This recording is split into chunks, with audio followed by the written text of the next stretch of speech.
Chapter की शुरुआत में फर्स्ट मेन लीड हमें बताता है 300 साल पहले प्रिंसेस को एक एविल ड्रैगन उठा ले गया था। उसके नाइट के रूप में मुझे स्ट्रेंथ के साथ कर्स किया गया था। मैंने प्रिंसेस को खोजने के लिए अपनी जर्नी शुरू की, पुनर्जन्म के एक अंतहीन चक्र में। मतलब वो बार बार पुनर्जन्म लेकर प्रिंसेस को ढूंढता रहा। उसने कभी हार नहीं मानी, चाहे कोई भी युग रहा हो। समय की रेत अब तक बहती रही। मुझे उम्मीद नहीं था कि इस जीवन में प्रिंसेस का पता इतनी आसानी से मिल जाएगा। ये सोचते हुए वो फोन देख रहा था। फोन में कि ये लड़की प्रिंसेस है। प्रिंसेस बहुत खुश थी। उसे खुश देखकर मेन लीड भी बहुत खुश होता है और सोचता है ऐसा लग रहा है कि वह बहुत अच्छा कर रही है। सीन शिफ्ट होता है सीईओ के ऑफिस में। हमारा मेन लीड दरवाजे के बाहर खड़ा था और सोच रहा था। सब कुछ के बावजूद आखिरकार वह दिन आ ही गया। ये सोचने के बाद वो धड़ाम से दरवाजा खोलता है और कहता है, योर हाइनेस, मैं यहाँ हूँ। अंदर 2 लोग मौजूद थे। दोनों ही उसे देखकर साइलेंस हो जाते हैं। वही हमारा मेन लीड वहाँ पर किसी को देखकर एकदम से घबरा जाता है और वो हकलाते हुए कहता है, रुको, तुम।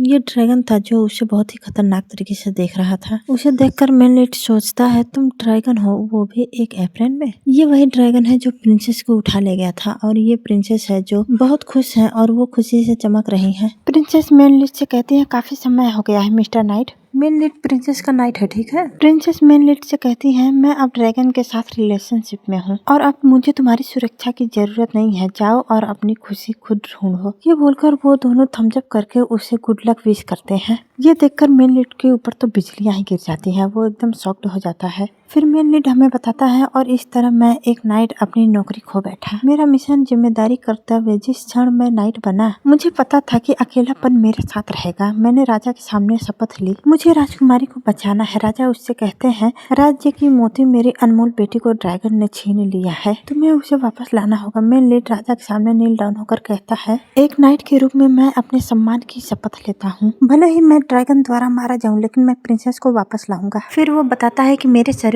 पर एक श्राप अंकित है। उसने ये श्राप जानबूझकर लिया ताकि वो पुनर्जन्म ले सके। ये पर्सन उसे पुनर्जन्म देने की प्रक्रिया कर रहा है। ये फ्लावर क्राउन्स के साथ कुछ करता है और उससे कहता है, आपके पास इंटरनल पवित्र रक्त की तलवार और कभी न मिटने वाली यादें होंगी, लेकिन एक कीमत पर। आपके पास हर जीवन के लिए केवल 27 ईयर्स होंगे। हम देखते हैं हमारे मेन लीड की बॉडी कॉफिन में लेटी थी और उसका सोल उसे देख रहा था। वो उस पर्सन की सभी शर्तों को सुनता है और कहता है, मुझे एक्सेप्ट है। वो पुनर्जन्म के लिए सारी शर्तें मान लेता है। तब वो पर्सन मेन लीड के सर पर फ्लावर क्रॉन्स पहना देता है। फिर मेन लीड बताता है, मैंने किसी भी पुनर्जन्म के दौरान कभी हार नहीं मानी। इस बार मॉडर्न फोन टेक्नोलॉजी की हेल्प से आखिरकार मुझे प्रिंसेस मिल गई, लेकिन फिर भी प्रिंसेस ड्रैगन के साथ है। वो फोन में देखता है तो प्रिंसेस ने अपनी और ड्रैगन की फोटो शेयर किया था और लिखा था, मेरा जीवन साथी मिल गया, मैं तुम्हारे साथ हमेशा रहना चाहती हूँ। ये सब देख के मेन लीड को कल्चरल शॉक लगता है। वो अपना माथा पकड़ लेता है और कहता है, क्या यही वह खुशी है जिसे पाने के लिए हाइनेस ने मुझसे कहा था? अच्छी बात है कि मैं पूरी तरह बेरोजगार नहीं हूँ। वो ये सोच ही रहा था कि तभी उसके फोन पर किसी का मैसेज आता है। वो फोन उठाकर देखता है। मैसेज में लिखा था, अच्छा नहीं हुआ, क्लास के सारे मटेरियल्स गायब हो गए। दूसरा मैसेज, उन्हें मिल गया। तीसरा मैसेज, मेंढक और खरगोश भी गायब हो गए, सर प्लीज हेल्प कीजिए। ये सब देखकर मेन लीड परेशान हो जाता है और कहता है, लगता है मुझे स्कूल में रुकना पड़ेगा। यहाँ पर हमें पता चलता है हमारा मेन लीड यूनिवर्सिटी में बायोलॉजी का प्रोफेसर है। मेन लीड का नाम लेंसर है, आपसे यही बुलाएंगे, ठीक है। लेंसर कहता है,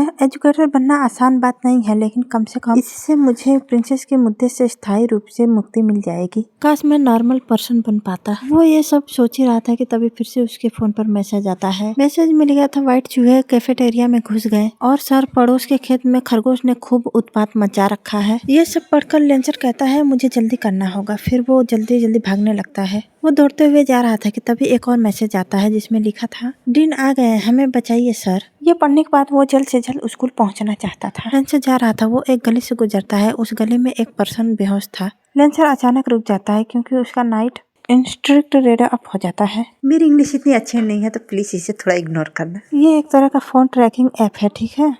लेंसर सोचता है क्या वहाँ कोई है। ये सोचकर वो वापस जाता है। वहाँ एक पर्सन था। उसके पास लेंसर बैठ के उस पर्सन को उठाते हुए कहता है, यहाँ बेहोश होना खतरनाक है। हालांकि मैंने कहा था कि मैं एक नॉर्मल पर्सन बनना चाहता हूँ, लेकिन ऐसी सिचुएशन में नॉर्मल लोग भी हेल्प करते हैं। ये कहने के बाद वो उस पर्सन को उठा के बैठाता है और उससे पूछता है, हे क्या तुम ठीक हो? वो पर्सन नहीं उठता तो लेंसर कहता है, मुझे इसे हॉस्पिटल भेजना होगा। क्या ये हाइपोग्लाइसेमिया हो सकता है? वो ये सोच रहा था कि अचानक उसे बहुत अजीब फील होने लगता है। उसका हार्ट बीट बढ़ जाता है। उसका कर्ज टूट जाता है। तभी उस पर्सन को भी धीरे धीरे होश आने लगता है। उसी लेंसर का स्मेल आता है। वो स्मेल उसे बहुत अच्छा लगता है। वो अपने मन में ही कहता है, नाइस स्मेल, मुझे ये चाहिए, मैं यह चाहता हूँ। ये बोलकर वो अपना माउथ ओपन करता है और लेंसर के नेक पर बाइट करके उसका ब्लड पीने लगता है। ये सब इतना अचानक और जल्दी हुआ कि लेंसर को कुछ भी करने का टाइम ही नहीं मिलता। वो हैरान हो जाता है और बस क्या बोल पाता है। तभी उस पर्सन को होश आ जाता है और वो सोचता है, मैं यह क्या कर रहा हूँ। वो लेंसर को पुश करके वहाँ से दौड़ के भाग जाता है। लेंसर उसे रोकना चाहता था लेकिन वो पर्सन पहले ही बहुत दूर जा चुका था। तो लेंसर गहरी सांस लेता है और सोचता है,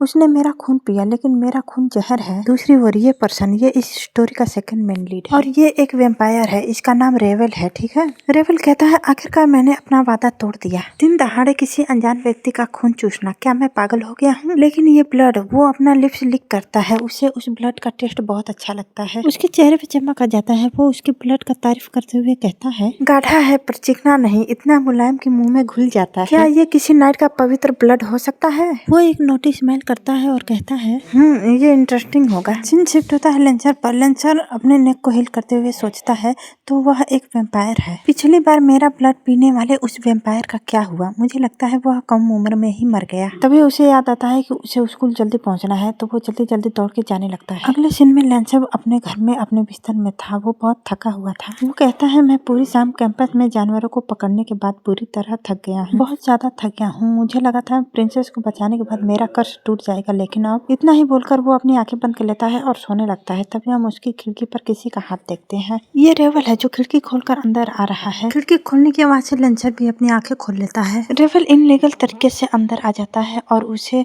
बहुत ही खुश होकर आंख मारते हुए हाय कहता है। अगले ही पल वो उसके बगल में लेटकर कहता है, क्या मैं एक और बार तुम्हें बाइट कर सकता हूँ। लेंसर कहता है, तुम अभी तक जिंदा कैसे हो, मेरा ब्लड पवित्र ब्लड है। रेवल ब्राइट स्माइल के साथ कहता है, बिल्कुल सही, इसका टेस्ट लाजवाब है, इतना जबरदस्त कि एक वैम्पायर भी स्वस्थ हो जाए, यहाँ तक कि मैं इसे लंबे समय के लिए रिजर्व करना चाहता हूँ। ये सुनते ही लेंसर का डिस्गस्ट लेवल 7वें आसमान पर पहुंच जाता है। उसे बहुत डिस्गस्टिंग फील होता है। ये सीन यहीं पर कट होता है। अगले सीन में हम ड्रैगन और प्रिंसेस को देखते हैं, जहाँ प्रिंसेस उससे कह रही होती है, प्लीज अपनी खुशी खुद ढूंढे। तभी लेंसर की आंखें खुल जाती हैं और वो कहता है, क्या यह एक सपना था। उसके बाद वो ब्रश करने जा रहा था और प्रिंसेस की कही हुई बातें याद करते हुए कहता है, प्रिंसेस ने मुझसे कहा था कि मुझे जाकर अपनी खुशी खुद ढूंढनी चाहिए, लेकिन लेंसर को अभी नहीं पता कि उसकी खुशी किसमें है। तभी रेवल धड़ाम से दरवाजा खोलता है, जिससे लेंसर चौंक जाता है। रेवल अंदर आते हुए प्यार से उसे हाय बोलता है, लेकिन लेंसर एकदम साइलेंस होता है। रेवल बिना परमिशन लिए जाकर लेंसर के टॉवल से हाथ वाइप करने लगता है। तो लेंसर मन में ही कहता है, मेरा टॉवल इधर। रेवल अपना हाथ वाइप करने के बाद अपना फेस वाइप करता है और उस टॉवल को अपनी जगह पर रख देता है और वहाँ से जाने लगता है। लेंसर उसकी ये सारी हरकतें देखता है। उसे अच्छा नहीं लगता, लेकिन वो कुछ नहीं कह पाता। फिर रेवल जाते जाते उससे कहता है, मैं लिविंग रूम में तुम्हारा इंतजार करूंगा। लेंसर को कुछ समझ नहीं आता। वो कहता है,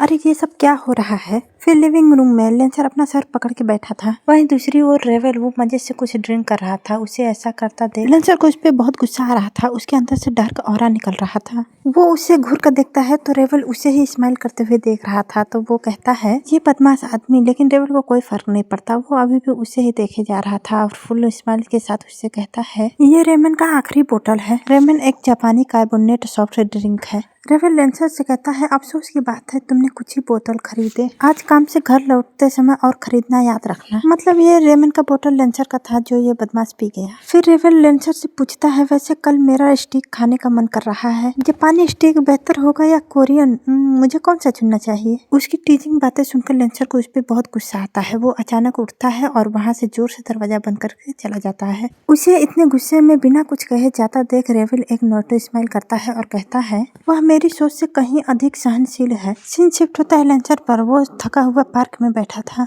और यही सोच रहा था कि आखिर ये सब कैसे हो गया। सीन पास्ट में शिफ्ट होता है जब रेवल बेशर्मों की तरह हंसते हुए कहता है, मैं तुम्हारा ब्लड रिजर्व करके रखना चाहता हूँ। तब लेंसर को बहुत डिस्गस्टिंग फील होता है। वो अपने पोर्टल से, पता नहीं ये पोर्टल या क्या कहते हैं इसको, मुझे पता नहीं है, तो वो अपनी तलवार निकालता है और उस पर अटैक कर देता है। रेवल को उसके अटैक से ज्यादा कुछ फर्क नहीं पड़ता, बल्कि उसे अच्छा लगता है। वो हंसते हुए कहता है, वाह। पर लेंसर को उस पर बहुत गुस्सा आता है। वो उससे कहता है, मेरे घर में गैर कानूनी रूप से घुसपैठ करने का यही कारण है। ये बोलकर वो उस पर तलवार से स्टेप कर देता है और सोचता है, मेरा पवित्र तलवार। उसकी पवित्र तलवार से स्टेप करने के बावजूद भी रेवल को कुछ नहीं होता। वो अपने मन में सोचता है, क्या यूजलेस है। फिर वो उसके तलवार को अपने फिंगर से फ्लिक करते हुए कहता है, मुझे मारने का कोई तरीका नहीं है, मैं उन नीच लोगों जैसा नहीं हूँ। ये बोलने के बाद वो उसे घूर कर देखता है और उसका तलवार पकड़कर अपने अंदर और गहराई से प्रेस कर देता है, जिस वजह से लेंसर घबरा जाता है। पर रेवल उसका चिन्ह पकड़ के उसका फेस ऊपर करता है और स्माइल करते हुए उससे कहता है, अगर तुम मुझे अपना ब्लड दोगे तो मैं बेकसूर लोगों पर अटैक नहीं करूंगा। ये सुनकर लेंसर को आता है गुस्सा। वो गुस्से से उसका हाथ पकड़कर उससे कहता है,